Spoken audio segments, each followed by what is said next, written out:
Hi, I'm Brett. In this video update, we're going to talk about the front sway bar on the Subaru Forester XT. And this particular model, Forester, is the new model at the moment. It was made in MY13, and here we are in 2017. So it's the current model with the 2-litre direct injection engine and the turbo underneath. It's not the EJ series engine. And we're going to talk about the advantages and disadvantages of fitting a front sway bar or an anti-sway bar or roll control device. Now, you may be looking at ways to improve the handling of this car, and these particular cars, when they first come out, is a substantial improvement in handling over the previous model Subaru Forester Turbo. That's the XT model. But you may want to make it handle a little bit better, but you may not want to lower it, you may not want to change the springs or the shocks or coilovers. So sway bars are a really good way of improving the handling of the car without affecting your ride quality, because sway bars only have an effect when you change lanes or you're going around corners. And the great way to improve those is with a rear sway bar first and or a front sway bar at the same time. And up until today, there was not a sway bar available for this particular model Subaru because Whiteline hadn't developed one because of the change in design of the location of the front exhaust system, and the turbo is completely different on this model with in relation to the suspension to the, say, the WRX. My WRX, which is this one over here, has had front and rear sway bars on it now for over 3 years because it was the first one delivered in Australia back in 2013, like the same year model as this. So let's just have a look at the sway bar at the same time. You'll notice it connects on the original factory mounts. It uses a replacement heavy-duty bushers because it is a slightly larger diameter sway bar, which is what makes it stiffer, and we'll talk about that in a minute.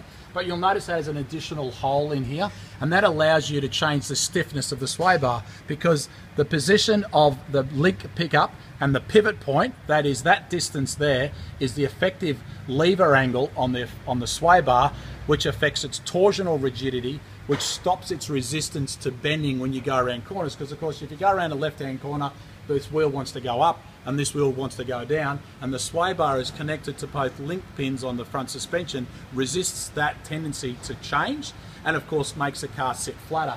Of course, if you change the position here on the link pin, what it does is it makes the front sway bar softer or harder. But remember, you don't have to use the same setting on both sides. You can adjust it on one side and then make it stiffer or softer on the other side, because that gives you multiple choices, because again, it's just a torsion bar between the two pickups. And you'll see here how it goes around behind the sump, in front of the CVT transmission.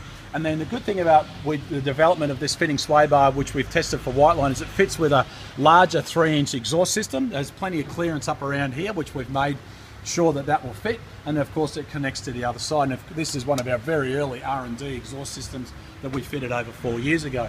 So if you're looking at improving the handling on your car, a sway bar is a really good way of doing it. It's a good entry-level upgrade, very, very easy to fit, and of course when we supply and fit, it comes with lifetime warranty, and of course you can research it on our website. But let's just quickly look at the rear sway bar that you may be interested in on this particular model. And on the back of this car, the owner had the rear sway bar fitted quite a few years ago because there's no one available for the front. And the rear sway bar is similar to the WRX and the previous model Subarus in the way it fits with the rear multi-link suspension. So the Whiteline kit comes with a stiffening bracket in the fitting kit. You can buy the parts separately, but we recommend fitting with the stiffening bracket because it makes the sway bar work better. Of course, it comes with new heavy-duty bushers to take advantage of the diameter of the bar, and of course on the back it's got 3 adjustments. But you can see the video update on the rear adjustable sway bar separately. But if you're looking to fit sway bars on your turbo or your 4-wheel drive road car, always do the rear bar first and then the front. But of course, if you've got this model Subaru, you can do front and rear as a combined package, and you can search that on the mrtperformance.com.au website, put in your year, make and model, give you a whole list of parts, Whiteline, MRT, Process West, Ecotec and things like that you can search on. And of course you can put in a search function, Forester sway bar, in the actual search command itself. So make a comment at the bottom of the link of this video, subscribe to us on this channel, and send us a message via Facebook, YouTube, Twitter and Instagram. I'm Brett Middleton. I hope no matter where you are in the world, this video has helped you learn a little bit more about your Subaru Forester XT.